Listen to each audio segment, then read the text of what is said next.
यह एक बहुत ही प्रेरणादायक और प्रतीकात्मक कहानी है। कहानी का नायक एक गरीब, अकेला और भटकता हुआ व्यक्ति है जो चूहेदानी बेचने का काम करता है।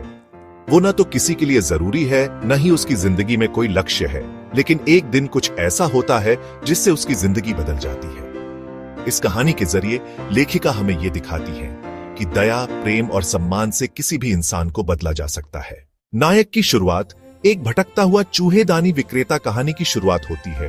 एक बेघर गरीब आदमी से जो लोहे की तारों से चूहेदानी बनाता है और उन्हें बेचकर अपना गुजारा करता है।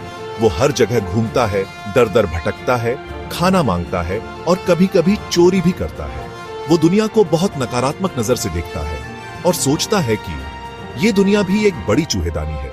लोग लालच, पैसे, सोने, ऐशो आराम के झांसे में फंसते हैं, जैसे चूहे पनीर के टुकड़े के लिए फंसते हैं। उसे ऐसा लगता है कि जैसे वो खुद भी इस दुनिया की चूहेदानी में फंस चुका है। एक दिन वो एक बूढ़े किसान के घर रात बिताने पहुंचता है। किसान गरीब होता है, लेकिन उसका दिल बड़ा होता है। वो उसे खाना खिलाता है, बातें करता है और रात रुकने देता है। किसान उसे बताता है कि उसने बहुत मेहनत करके अपने लिए कुछ पैसा जमा किया है, जो वह अगली बार बाजार जाकर जमा करेगा। रात भर उस भटकते आदमी के मन में पैसे चुराने का लालच घर कर जाता है। सुबह जब किसान खेत में होता है तो वह आदमी किसान के घर से पैसे चुरा लेता है और वहां से भाग जाता है। अब उसे डर है कि कहीं पकड़ा न जाए, इसीलिए वह जंगलों और पहाड़ियों की तरफ भागता है। लेकिन वहां रास्ता भटककर वो एक ही जगह बार बार घूमने लगता है। तभी उसे अपने ही कहे शब्द याद आते हैं, दुनिया एक चूहेदानी है और अब मैं उसी में फंस चुका हूं। वो बर्फ से ढंके जंगल में भूख और ठंड से तड़प रहा होता है। तभी एक आर्मी कैप्टन का नौकर उसे वहां से पाता है और अपने घर रैम्स जो आयरन वर्क्स ले आता है।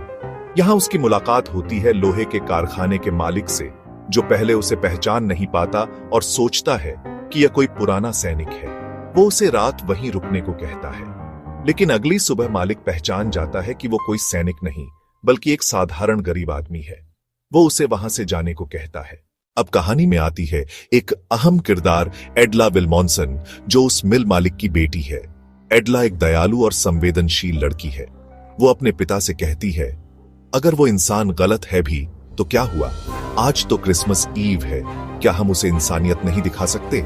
एडला उस आदमी को बिना शक किए इज्जत से खाना देती है, नहाने के लिए कहती है, साफ कपड़े देती है और बहुत सम्मान देती है। इस सम्मान और प्रेम ने उस आदमी के दिल को छू लिया। अगली सुबह जब एडला और उसका पिता उठते हैं तो वो आदमी घर छोड़कर जा चुका होता है।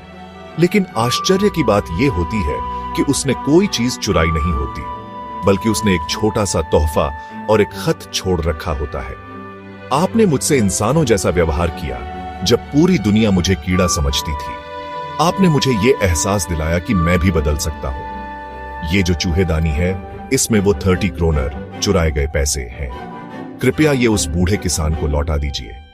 खत के साथ एक छोटी सी चूहेदानी भी रखी होती है।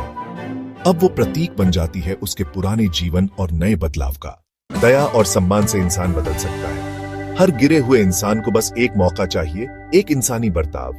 जैसे हम दूसरों से व्यवहार करते हैं, वैसा ही वो हमें लौटाते हैं।